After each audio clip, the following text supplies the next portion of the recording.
Hey, do you want to come over and make a pot of tea, bring your favorite crystals? We could talk about our birth charts, spirits, the latest house spells we've been doing. Welcome to the neighborhood.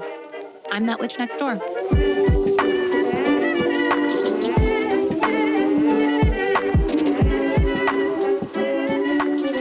Hello, neighbor.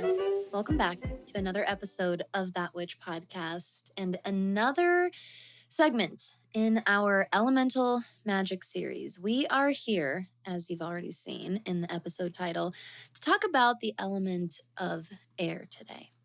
Now, if you've never been around our witchy neighborhood before, and this is your very first time, you've found yourself strolling around here, let me be the first to welcome you. Hi, I'm Danny.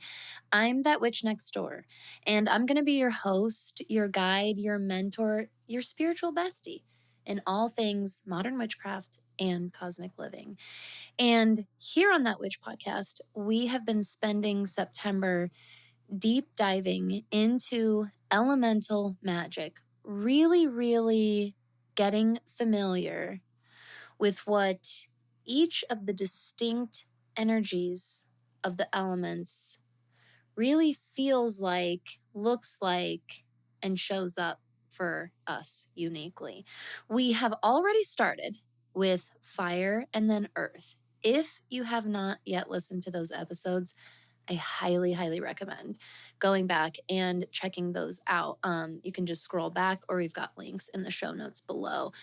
But we kind of naturally build on each other one episode after another. So normally I am all for DIY, create your own adventure style, especially with my episodes and my content. But with the Elemental Magick series, I do a tiny bit extra recommend chronological order here.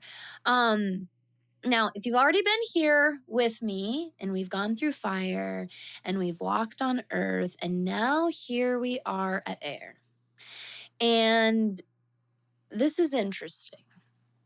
This episode, executing it, has been fascinating. And Mercury has absolutely been my personal guide here on this episode. The first time that I sat down to record this was not today. It is not the time that you're seeing right now. In fact, it was a few days ago. And I was honestly kind of failing to recognize and acknowledge Mercury's presence, which is hilarious on account of I have a very tight relationship with Mercury. This is an energy and being and deity that I work with. I will be talking more and more about this as this particular season of the podcast continues. We're starting with the elementals for a reason. So if you're interested in learning more about like my working relationship with Mercury, the other planets as deities, along with the deities that I'm devoted to, Hades and Persephone, and also been dabbling some work with Hecate or Hecate as well. And we'll be going there. But for now, know that I have a very tight relationship with Mercury. Very tight, very close, very familiar, casual, funny. Mercury shows up in my sense of humor, but also Mercury shows up for me with a sense of humor a lot. And when I first sat down to record this episode, it was a few days ago, and I was trying to adhere to my episode production schedule. Sue me, by the way. Sue me for trying to fucking stick to my stupid schedule I set for myself. But I have this kind of ongoing inner healing work that I'm doing with my time management and my scheduling for myself, and like how I execute my work and how I prioritize my time and how I use my energy and stuff. It's this really long ongoing thing for me. It probably is for you listening to this. I'm not just a witch. I'm neurodivergent. I'm extremely ADHD, and possibly branching into other spectrums as well, but for sure on the pretty severe ADHD level. But I'm also a mom, a work from home mom. My business is full time. I'm a podcast host and content creator, kind of here with all of you. But at my core in my career, I'm a witchcraft and astrology mentor and instructor. I run that witch school, this monthly incredible community membership. And I have one-on-one monthly mentoring clients, several that I meet with every single month that are a part of that witch school, that receive spiritual, witchy, astrology like mentoring for me, for them in their own unique needs every month. And then I also host, personally, I host 2 regular calls every single month in that witch school. I host our twice monthly shadow work group every full and every new moon. And then I also oversee the entire platform and all of its departments within it. I created it. And with the incredible help, support, providing love, encouragement of my faculty, my colleagues, my students, my clients, we have really, really built this membership into something amazing. This is actually not a sales pitch, by the way. This is part of the episode. Stay with me. Here, this is how Mercury comes through me, and this is how air expresses itself, and how it taught me how to show up for you today and to present it in its most efficient form so that you can really take it and run with the wind today, so to speak. The reason I explain all about this, about the school, is because I want you to start grasping the concept of it if you're not familiar with it. So you can just hold it for context here. It's a large, incredibly rewarding and well worth it, but large undertaking that requires regular, ongoing, hands-on maintenance. I have a ton of help and support now, especially now that it's been 3.5 years since we opened the doors to that witch school. But it's this big part of my mental capacity. Then you add on our podcast episodes, which we've been doing for over 4 years now. Most weeks we release 2 episodes a week, Moon Day Musings and regular episodes like these. When I have to pull back a little bit, sometimes we lose our second episode of the week. But regardless, we record a fuck ton of podcasts around here. Then on top of that, we're trying to nurture YouTube this year. We're trying to really find our groove in social media this year for That Witch Next Door and soon to be That Witch School as well. It's a lot. And that's just my 10th house. That's just my career life. On top of that, I'm neurodivergent. I'm a mom. I'm a wife. I'm a homeowner. I'm a brand new dog mom. I've been a dog mom for a long time, but we've got new adoptee here who I'm motioning to, this very, very sweet, finally passed out little angel of death here next to me. But my plate has been particularly full over the summer, especially since we adopted her, because she is this brand new addition to our home. We're in our family. We're getting to know each other. She's getting to know us. We're getting to know her. Our routine is saving us. And then, as she adjusts, the routine also has to continue and keep adjusting. And then life throws this hook here and the wrench comes from over here this way. I'm a person with a very, very short tolerance window, just because of my brain type and my own anxiety and past trauma and stuff like that. So I'm a person with a very short tolerance window. I get very dysregulated and very, very overstimulated easy. I share some of this sometimes. I'm sharing it really, really intentionally with you today. I'm sharing it intentionally today because dysregulation, overstimulation, stress, feeling stressed out by life, the perfectionism that we struggle with and managing our time and our schedule and mapping out how long it should take us to do a project, and we want to execute that project. There's so much, especially as an entrepreneur, there's so much of that. Everything I'm talking about is my mental load. This is my brain load.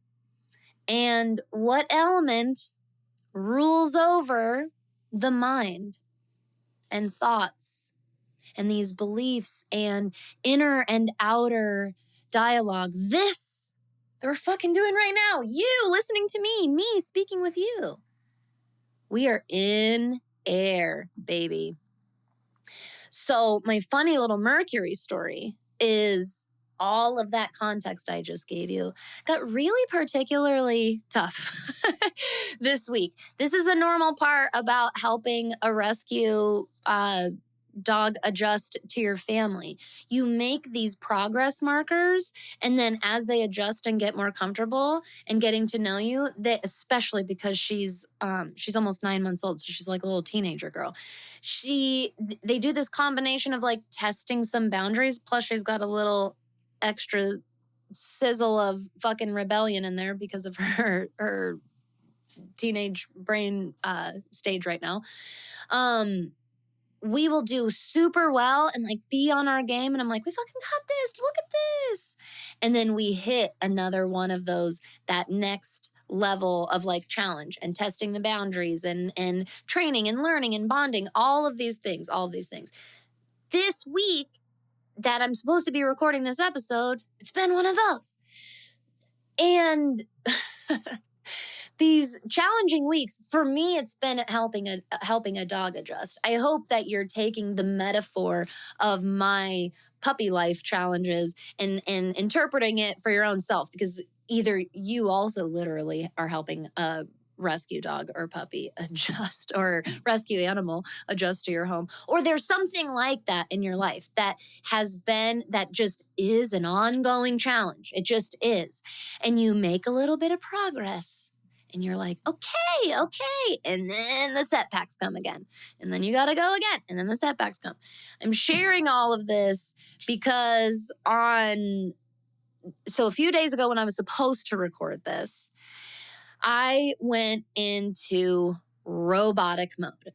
The week before is when I was truly supposed to record the episode, if I was on schedule. And I missed my window. And it was just like one of those, one thing after another, missed the window, totally like not fault of anybody, just happened that way. So by the time this day rolls around that I'm like, you've got to do it, okay? You got to record because you missed the window. The window already got missed. This is when you need to fucking do this now so that shit's not fucking even more annoying and complicated and rushed than it already feels. You need to record on this day. The episode's like sort of outlined, but not really prepped for, not nearly the way that my other episodes in this series were prepped for. I'm not nearly in that same energy that I was for those first 2 episodes, but I'm trying to recreate it. And quite frankly, I'm trying to fake it till I make it. And I'm like, it's fine. It's fine. Set up microphone, set up camera. Everything is good. Type. It's genuinely really hilarious in hindsight. And again, I hope you relate to this mode because I think it's so fucking common. And the truth is that most content creators are like, don't show a lot of that stuff. Like, show some of your good quirkiness because it makes you like unique or whatever. But like, they don't really share the meat of the struggle. That's like, hi, things have been a super hot mess. But that's how it's been. It's honestly how it's been. And even though it's been this hot mess, actually, in spite of it being this hot mess, it puts me even more into that mindset. Hello, air element. Puts me even more into that mindset, and that loop, that mental fucking state loop that I get in of like, I can do this. Everything is fine. Look at me. Checkbox, checkbox. I'm doing this. And I'm sitting down and I'm like robotically just putting in shit that has to do with the air element into my episode notes. And like that beautiful lightning bolt that Mercury always is for me, he just like zings right in. I refer to Mercury as a he, by the way, in my personal relationship. Mercury, especially as a deity and a planet, in my opinion, I think that is beyond gender. That's just my own like reference and pronoun that I use for Mercury. Please always use whatever pronouns work the best for you. A lot of people refer to the planets as they or it. So just so that you do know, and I want you to run with that, especially if you learn a lot about astrology from me here. By no means am I saying you have to refer to Mercury as a dude. He shows up as my guy friend. Mercury shows up as my guy friend that we fuck around with, and we are like super, super, super blunt and honest with each other. And I'm not even writing, I'm like inputting the notes of this episode. And just this little zinger from Mercury comes right through. And he's like, are you fucking kidding me right now? You're going to like do me dirty on my episode. You're going to take all this time, basically, that's like what was like, and keep in mind, we're going to go more and more into deity work and that communication line between entities and deities in some soon to be episodes this season. But, it's not so much like I literally hear all of this word for word. Like, this is the vibe that comes through. The actual word for words that came through really were, are you effing kidding me? This is my episode and you're going to do me dirty like that. Because essentially what Mercury was saying to me is like, you're going to show up like all prepared and shit for the fire episode and the water episode. And then just because this time window got messed up and you don't want to fuck up and adjust your schedule, you're going to do this to the air episode. And listen to me, my friends. If it is one thing I have learned as a podcast host, as a person with a Gemini Mars, which Gemini is ruled by Mercury and is an air sign.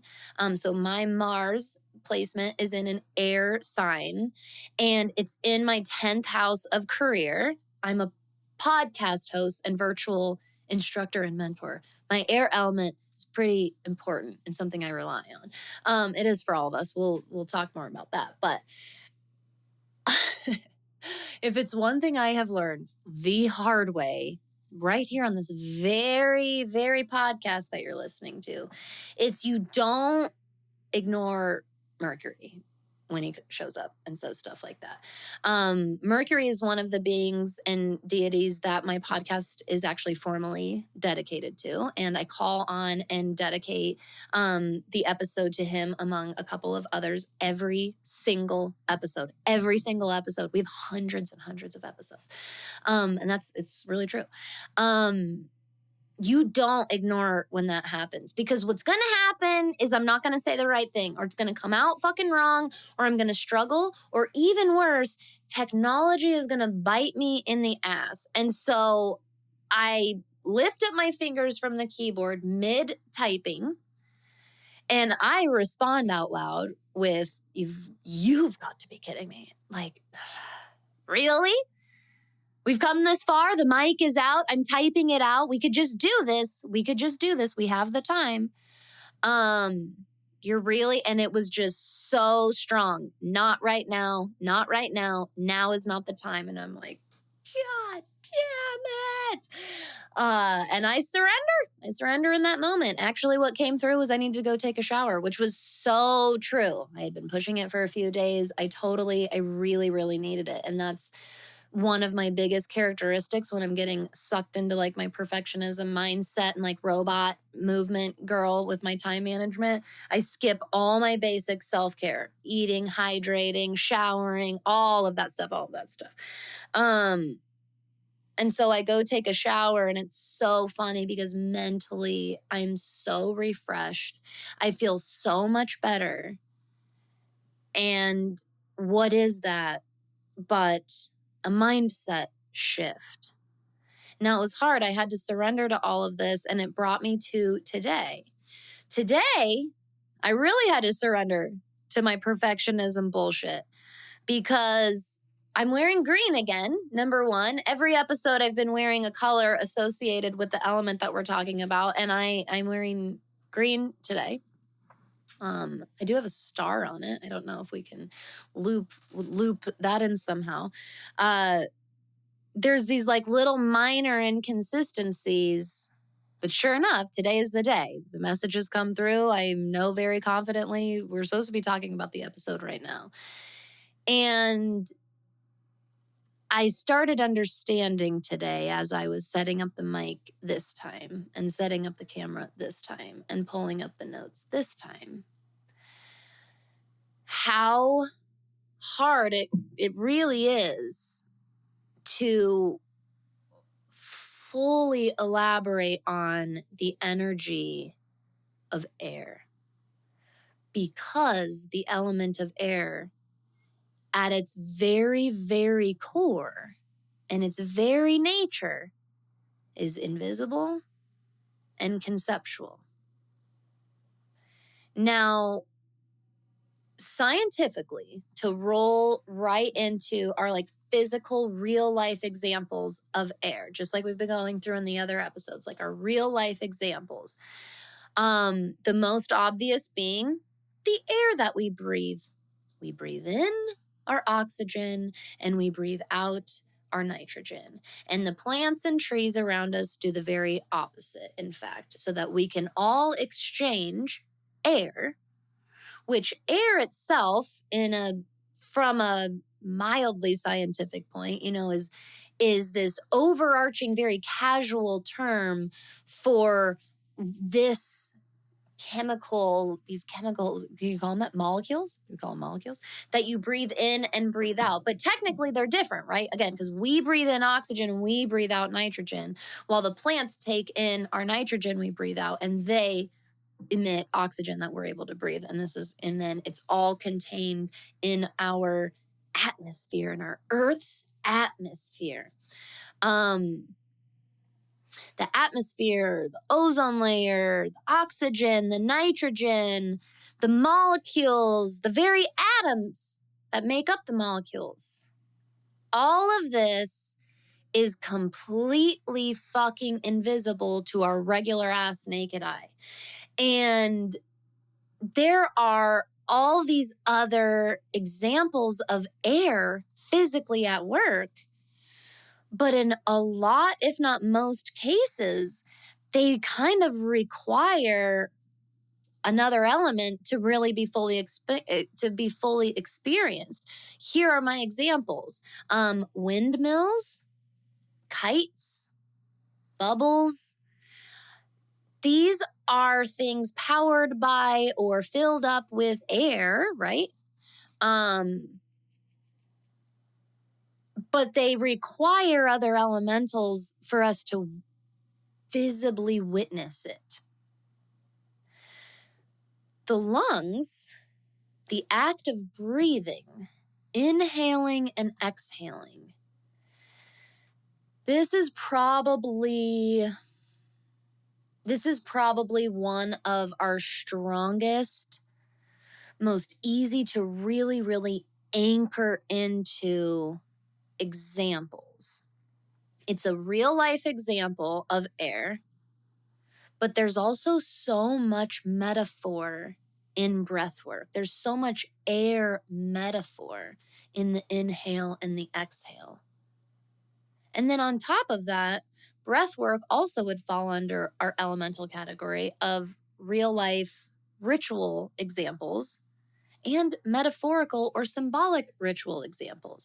So these are all these categories I've been going through in each of the episodes. I've been coming up with some real life examples to give you, really, really concrete, but then drawing that connection to the symbolic and metaphorical examples of each of the elements. Then we go through some of the different correspondences, things that are associated with that element. And then we've been rounding out with some ritual ideas, like really obvious ritual ideas for physically working with that element, like physically working with the flame of fire, physically working with the air. We've also been talking about these symbolic ritual ideas. This might not be literally having a cup of dirt in your hand, but it's still working with the earth element, for example. With air,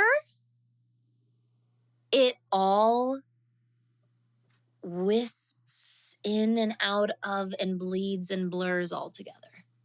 And that's where, first of all, I was having a super hard time preparing for the episode with that. But it's really hard to grasp. And I want you to know that that's on purpose.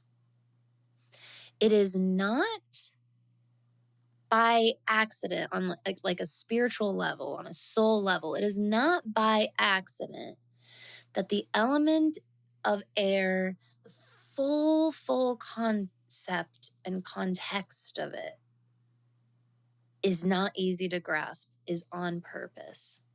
Because one of the biggest associations with or products of the air element is the concept of learning.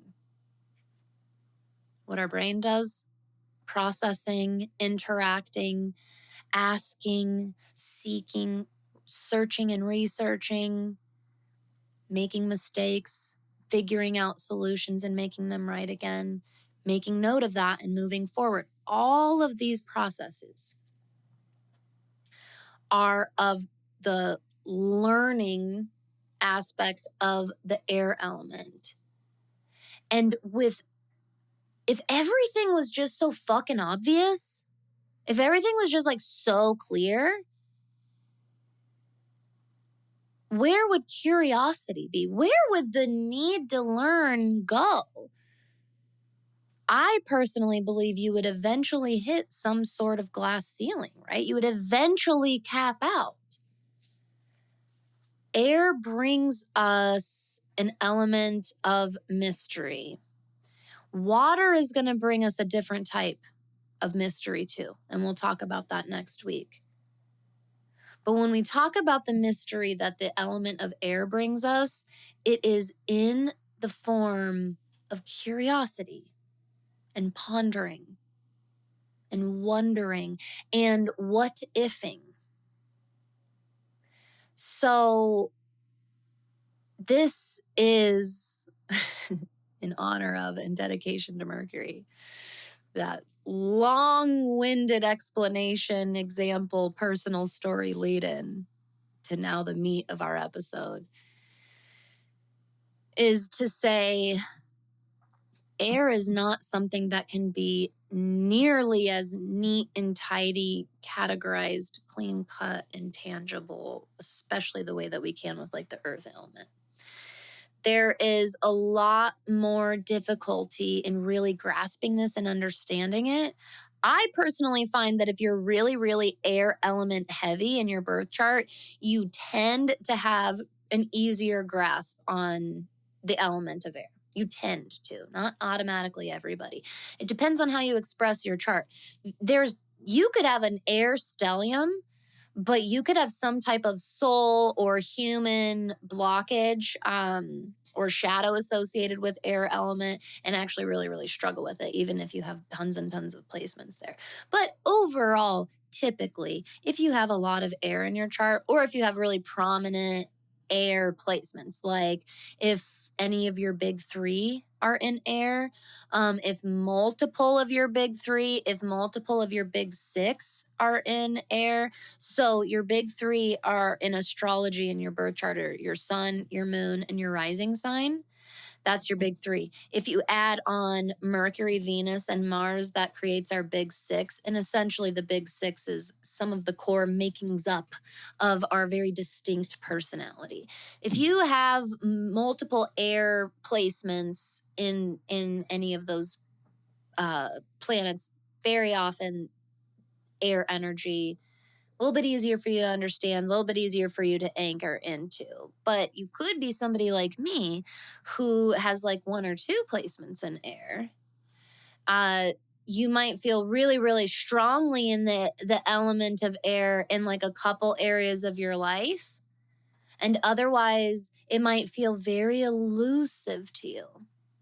If you have that experience with the other elementals, I also encourage you to check your chart for the exact same reasons. If it's the element of earth that feels very like mysterious, hard to fully grasp for you and really anchor into and fully understand, check your chart. Where are your earth placements? So this goes for any of the elementals. But do know that when it comes to air, for all of us, regardless of our chart, there's kind of supposed to be this element of unknown curiosity. And I think that that's in a lot of ways what Mercury was offering me with this episode, was a much purer way of approaching this, because the traditional kind of air element way of approaching this particular elemental actually would be to be a little too cerebral, maybe a little too logical and brain oriented, and show up and go, here is perfectly the air episode as it matches exactly how I delivered the first two elemental episodes. But that wouldn't at its very core truly be the essence of air. Okay? So let's talk a little bit about what some air correspondences or different symbols or objects, days, times that are associated with the element of air. First, the signs in astrology: Gemini, Libra, and Aquarius. Okay? I want you to check Gemini, Libra, and Aquarius. Planets are Mercury, as we know, Uranus, and also Jupiter. You might remember us chit-chatting about Jupiter on our fire elemental episode. Jupiter is considered both a fire planet and an air planet, which I believe at its core is also very cosmically on purpose.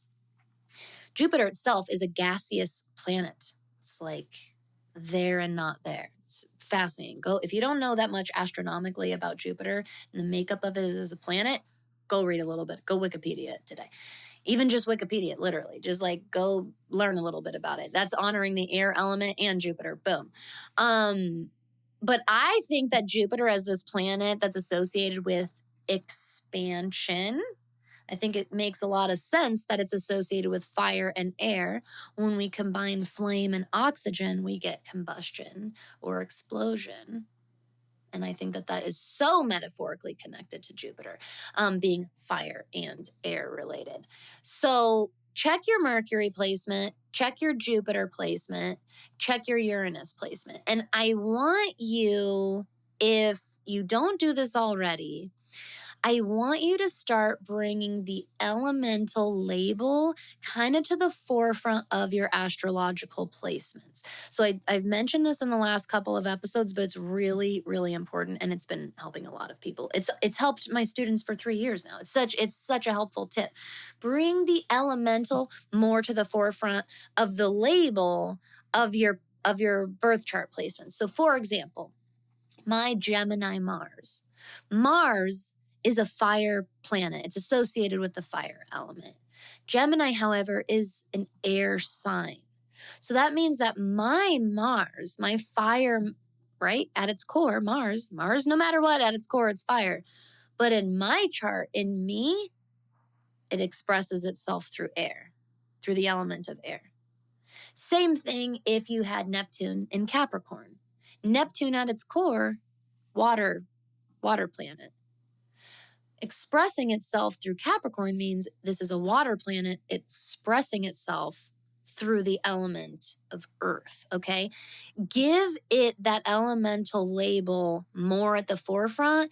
I guarantee it's going to help those astrological layers come together a little bit easier. You're going to have a much easier time starting to interpret the meaning of or the energy and flavor of your placements or the other placements that you're reading in birth charts by bringing that elemental energy more to the forefront, okay? Now, days of the week associated with air. Wednesday, Mercury Day.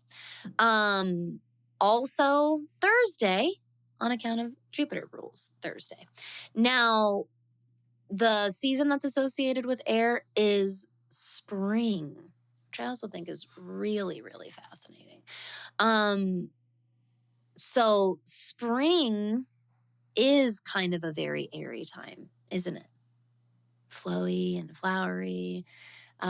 There's so much rebirth happening. It definitely awakens our mind in so many ways. Our mind kind of revitalizes and comes back to life in a lot of ways in spring, even on a biological level. Now, time of day associated with the element of air is dawn. Dawn is also connected to and associated with the season of spring, right? Dawn, the beginning. The sun was reborn. The flowers come back to life. Animal babies are born, right? Dawn, spring. Now, the direction, if you're a directions person, the direction associated with air is east.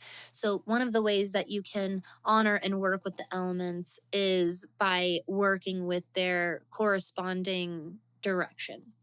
Some people and witches and practitioners cast a formal circle when they do big rituals. And you should be doing that, by the way. If you're not doing that, do some sort of circle. It doesn't have to be the most formal thing in the world, but you should do it. You should cast it, and then you should close it at the end of every ritual, okay? Now, there are a billion different ways to do that.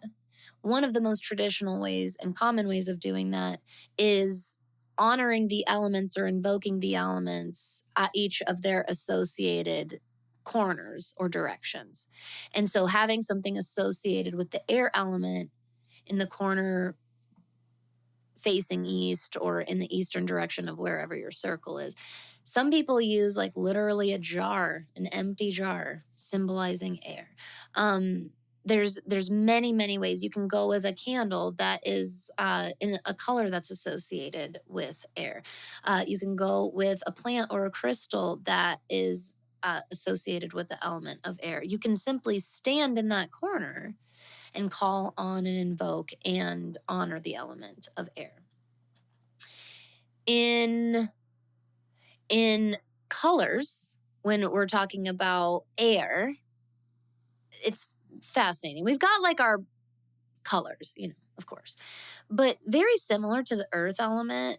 I think that when it comes to the element of air, the color spectrum is kind of completely open, in my opinion, because I think of the invisibility aspect of air.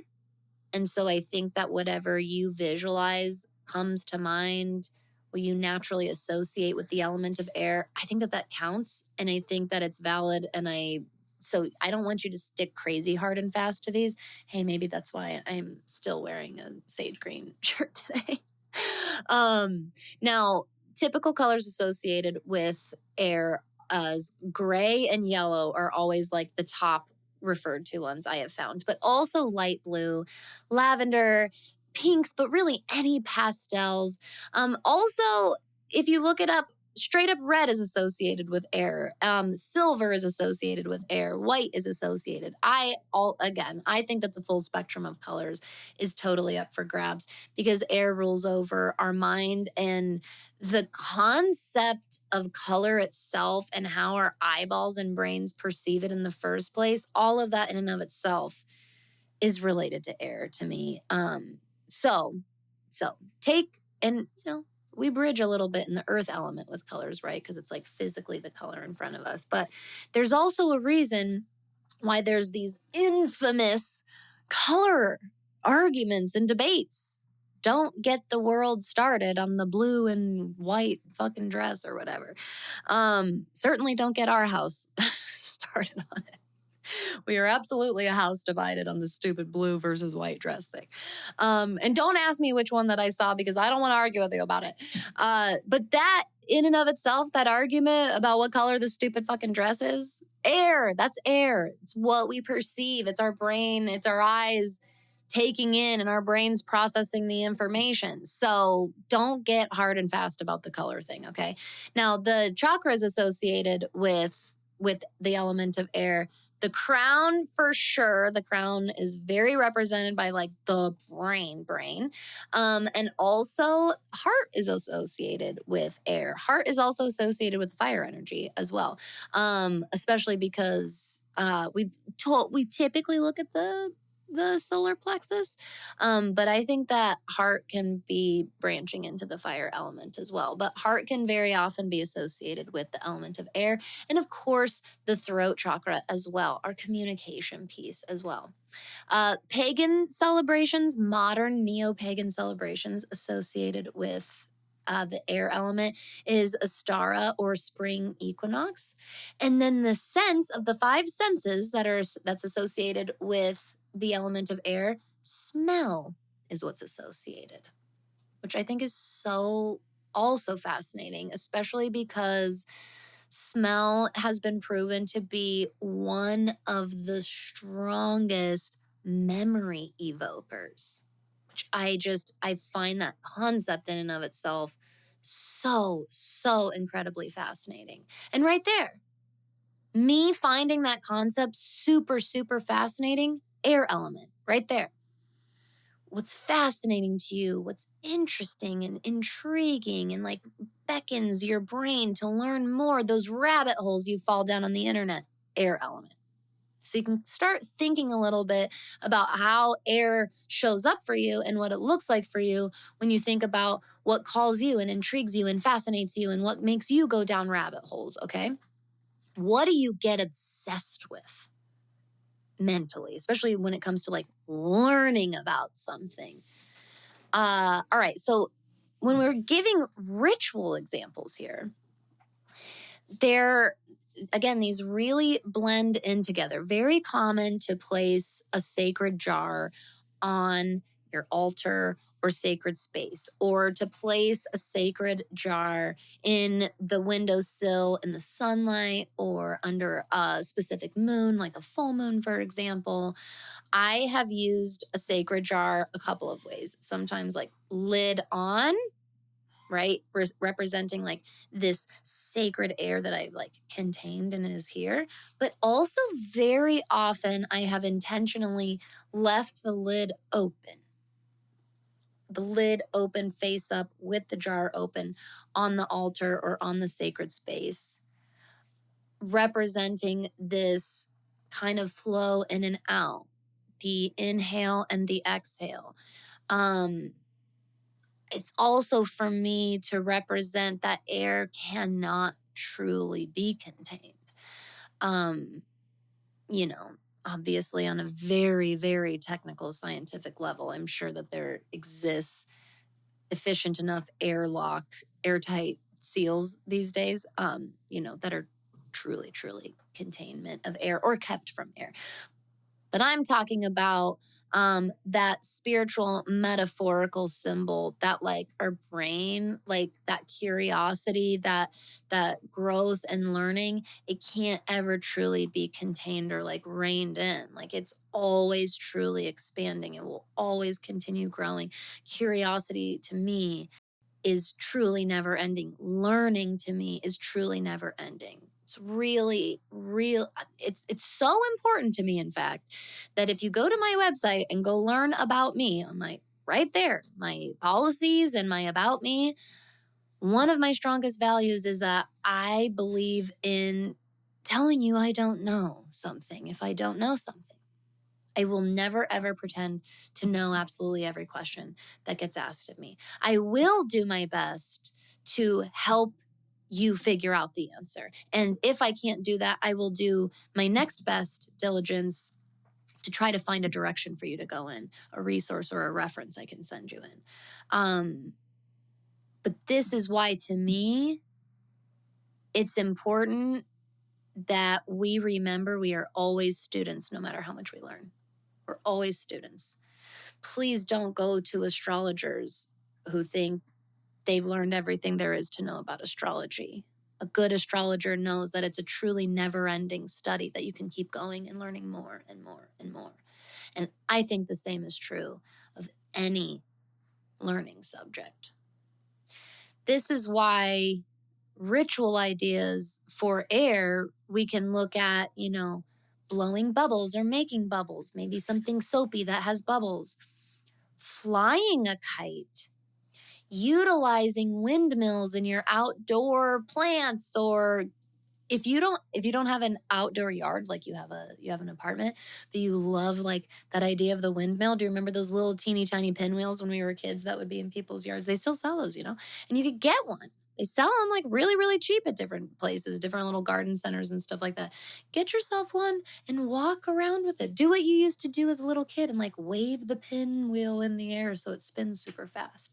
But that's why blowing bubbles, flying kites, even just watching butterflies and moths and birds, watching flight, literally watching an airplane fly across the sky, observing flight, and then pondering it.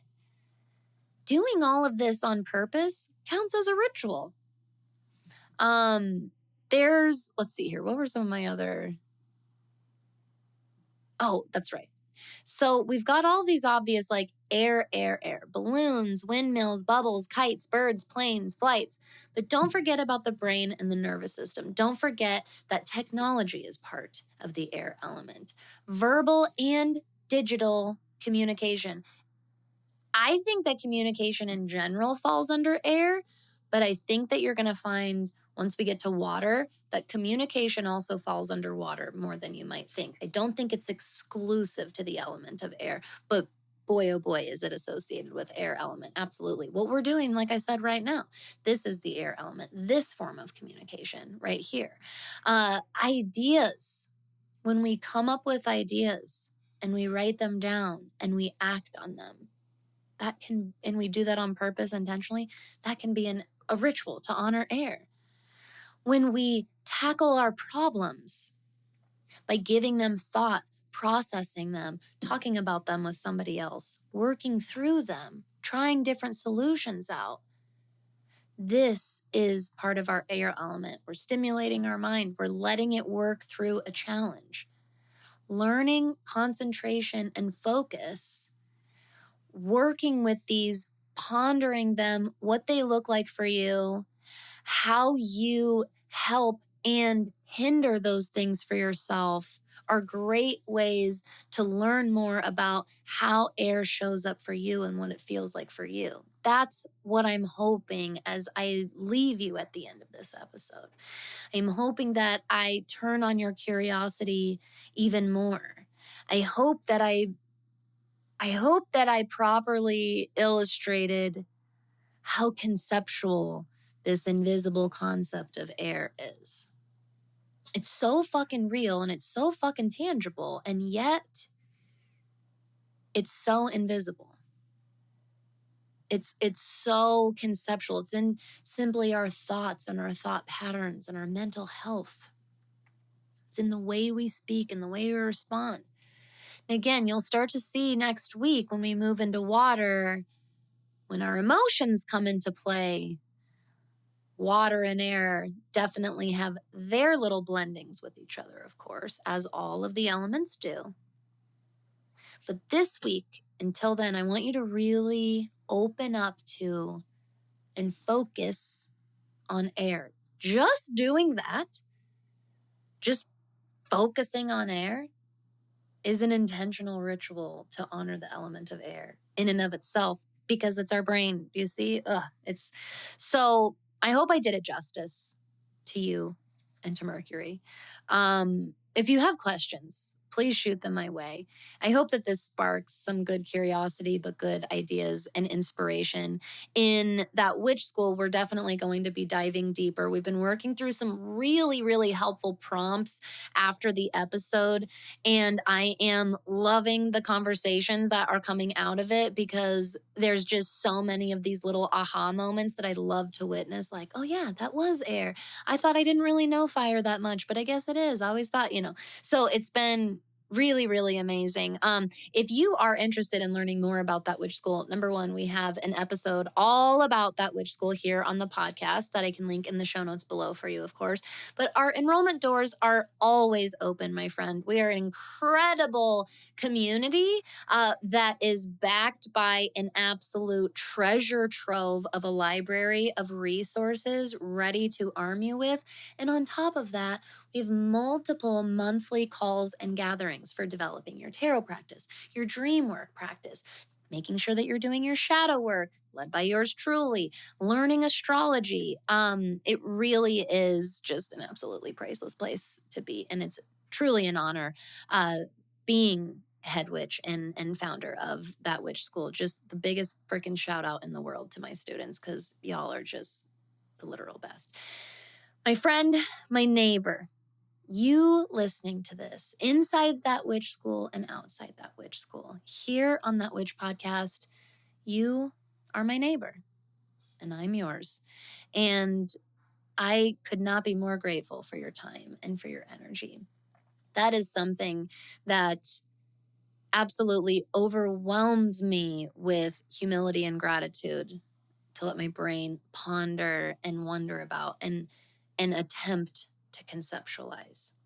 So thank you from the bottom of my heart for listening to today's episodes. I hope that this series is helpful so far. I cannot wait for everything it's setting us up for. If you're getting excited hearing about that, good. Stick around. If you haven't already hit follow and subscribe, don't forget to do that. We're here all the time. It's a great place to be. Until I see you next time, my friend, my neighbor, make sure, of course, that you are staying safe, that you're letting yourself still have some fun, and of course, stay magical out there. If you are a big fan of that witch podcast and everything we do here in our witchy neighborhood, I would be so grateful if you could head over and give us a 5-star review on Spotify and Apple Podcasts. This is something that helps boost our reach for the show, and it lets so many others know that what they're getting here at That Witch Podcast is really, really good quality stuff. It only takes a couple of minutes and it's totally free, and it makes a huge, huge difference from one witch to another. Thank you so much for your support, neighbor.